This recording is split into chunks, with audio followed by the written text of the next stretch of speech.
Hi, I'm Pat Kennedy, and I want to share with you a method I've worked out for controlling contrast in the development of black and white film.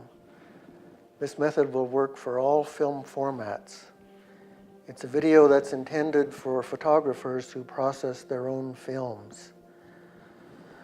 What this video sets out to do is present a method for controlling negative contrast that, compared to the zone system, is simpler and more straightforward. I call this method the KW. To be sure, there will be a fair amount of darkroom testing involved, and for this I'll be using my enlarger. And we'll be making one simple graph. Ansel Adams, in his landmark book, The Negative, devotes 50 pages to the zone system. Here I quote from the first of those 50 pages. The general rule of controlled development is that increasing the amount of development increases the contrast of the negative, and reducing development reduces contrast. I'll repeat that. The general rule of controlled development is that increasing the amount of development increases the contrast of the negative, and reducing development reduces contrast. That is the engine that drives the KW. Contrast is controlled by development. And the workhorse of the KW is the step wedge. We'll look at step wedges in more detail a little later. The KW has three parts. Part one, for your film and developer combination, finding the lowest contrast that can be obtained, and then the highest contrast that can be obtained. That's part 1A and part 1B. Part two, finding equally spaced contrast levels between highest and lowest. This is where we'll be making the graph. Part three, determining film speed at each contrast level identified, and assigning ASA numbers to those contrast levels. Before going on to part one, I want to define a few terms. Contrast can be high or low. Step wedge. These can be purchased. The company I'm familiar with is Stauffer. See the link in the description. Their step wedges come in many shapes and sizes. The one I use is the Stauffer T4110. It has 41 numbered steps, and the density increment is 1/3 of a stop. Step one is clear if we ignore film-based density. Step one transmits the full blast of light from the enlarger lamp head. Step two transmits 1/3 of a stop less than step one. Step three, 1/3 of a stop less than step two, and so on. Thus, step four transmits a full stop less light than step one does. Step seven, a full stop less than step four, and so on. As I mentioned, the T4110 has 41 steps, or a range of 13 stops. That gives us plenty of room to work with. Proper proof. Many of you have already worked out the proper proof time for your film and printing paper, paper developer, and your enlarging equipment.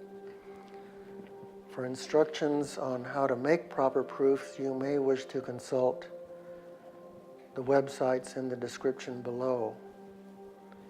You must have your proper proof time and all proper proof procedures established to do the work of the KW. I'll be using the terms proper proof and proof print interchangeably. Development is the conversion of halides to metallic silver to produce negative density. Stock solution. Developer as it comes from the factory or as mixed or formulated. Stock solution is stored until it's ready to be put to use developing film. Working solution. The film is developed in a set volume of working solution, which is a mixture of stock solution and water. The stock solution is diluted with water to produce the working solution. Developer concentration. This is the ratio of stock solution to working solution. Varying the ratio has these effects. The higher the ratio, the higher the negative contrast. The lower the ratio, the lower the negative contrast. Okay, we are ready to move on to part one. Okay, we're into part one. Here you've already chosen your film, chosen your developer, and worked out your proper proof time. The goal of part 1A is to find the lowest contrast obtainable from your film and developer combination. That is, the lowest contrast negative that will give you a full-scale proper proof. Finding that negative is the crux of the KW. We'll show a reenactment of that effort. If we want to control contrast, and contrast is controlled by development, we need to find a way to standardize everything else and test development at varied strengths. As a practical matter, how do we do that? Right off the bat, we have to make a decision. There are two ways to vary development strength. First, we can either keep developer concentration constant and vary development time, or we can keep development time constant and vary developer concentration. I choose the latter option. I want to avoid really long and really short development times. My development time will remain constant, and I'll vary developer concentration.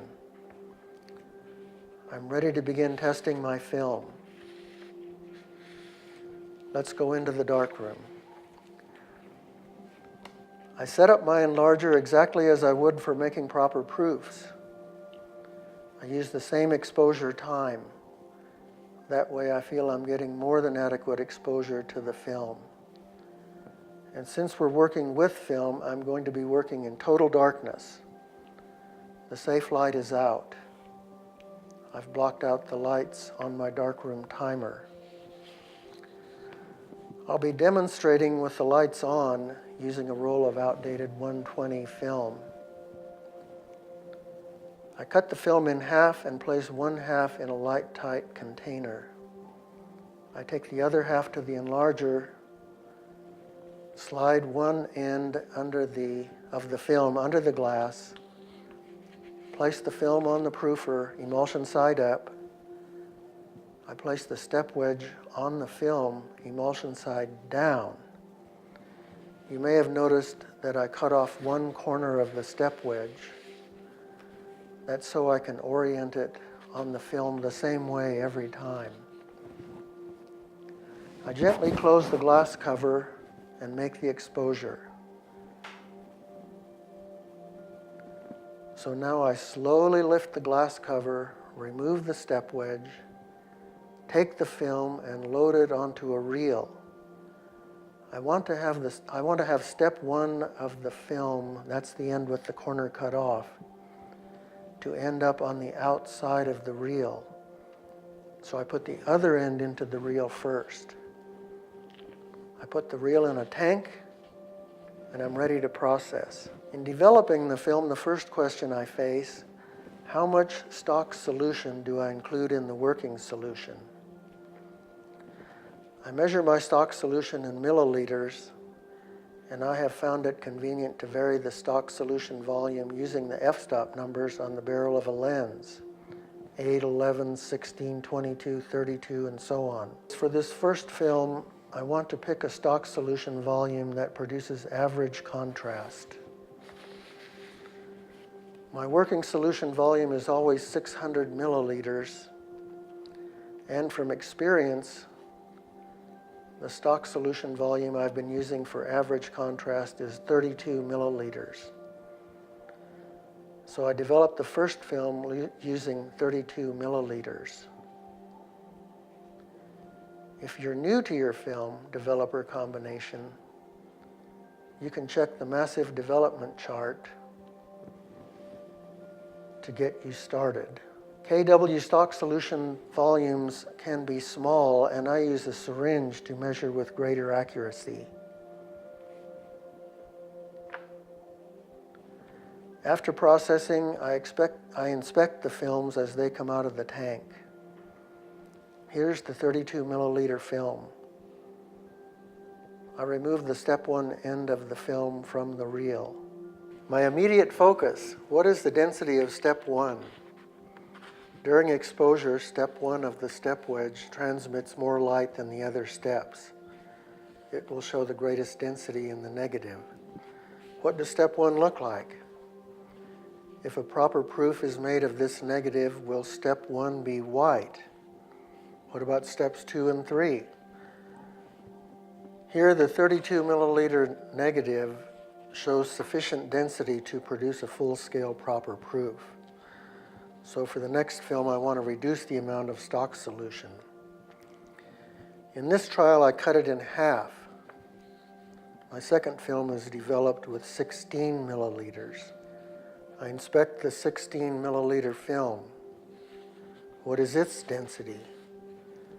It looks like it's got a chance. I go on to 11 for the third film. It clearly lacks the density to produce a white step 1 in a proper proof. That's valuable information. Note that when developer concentration is weak, the films take on a brownish color. So that I have a complete sequence, I make a fourth film using 22 milliliters. I next make proper proofs of those 4 films. Here are those proper proofs. Let's see what observations we can make. We'll look at them in the order we made the negatives. The first neg, the 32 milliliter neg, produces plenty of white steps in the print. I hope I have 1 or more prints that do not show all white. Next, 16 does not. Next, 11 does not. Note too that the 11 milliliter print shows uneven development. Next, the 22 milliliter print has many white steps. It produces a full-scale print, so I'm going to call the 22 milliliter negative the lowest contrast negative. I feel happy and successful. I now want to set about finding the highest contrast negative. That's part 1B. In part 1B, my goal is to find the highest contrast negative. Compared to part 1A, this step is straightforward. I've already made viable negatives using 22 and 32 milliliter stock solution. I want to continue that sequence of step wedge negatives using the same interval I used in part 1A. So I begin with 45, then 64, but how long do I want to continue the sequence? I have found that a multiple of 4 times the stock solution volume for the lowest contrast negative usually gets close to the point of highest contrast. But I'll continue the sequence for 2 extra intervals because the last thing I want is to have to come back in and set up and make more test negatives. So I'll produce a series of negatives using 45, 64, 90, 128, and 180 milliliters of stock solution. There's no need to check these films as they come out of the tank. Let's see what proof prints of the part 1A and part 1B negatives can teach us. Before looking at all 9 of the part 1 prints, I want to introduce you to the concept of active steps. An active step is one that shows a difference in density between it and one or both of its neighbors. What we do now is, for each print, we count the number of active steps. I get a chart that looks like this.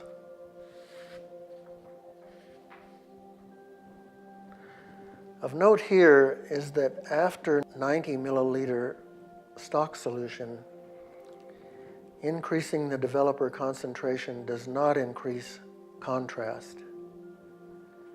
90, 128, and 180 all produce 12 active steps.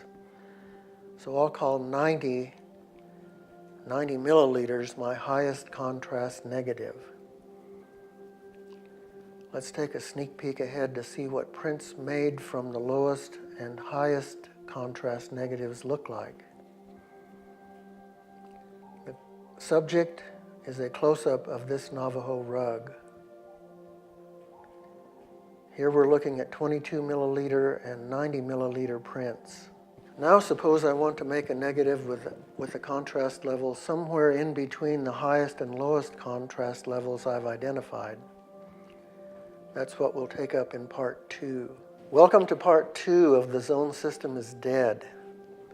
In part 1, using my chosen film and developer combination, I found how to develop the lowest contrast negative and also the highest contrast negative.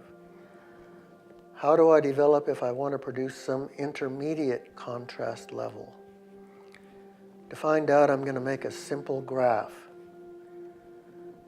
You'll be happy to know there is no darkroom work in part 2. On the horizontal axis of the graph, I'll place my 5 stock solution volumes, 22, 32, 45, 64, and 90. 11, 16, 128, and 180 I discarded. On the vertical axis, I place the number of active steps for each stock solution volume. 22 milliliters has the most active steps, 22. That's the lowest contrast. 90 milliliter has the fewest active steps, 12. That's the highest contrast. So my vertical axis needs to run from 12 to 22. I put number 12 at the top and number 22 at the bottom. Now I plot the number of active steps for each stock solution volume. And I connect the dots. If I want contrast right in between lowest and highest, that would be number 17 on the vertical axis. So I draw a horizontal line from 17, and where it intersects the curve, I draw a vertical line down to the bottom. It lands right on 32.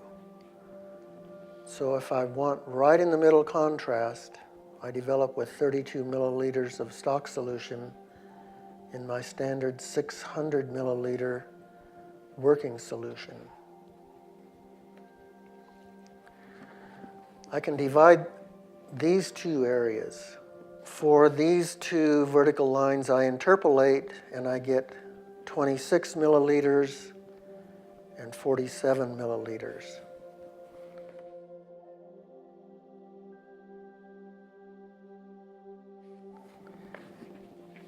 These then are the stock solution volumes for the 5 equally spaced contrast levels I've identified. I could call this N, N minus 2, N plus 2, N minus 1, N plus 1. I get a table that looks like this.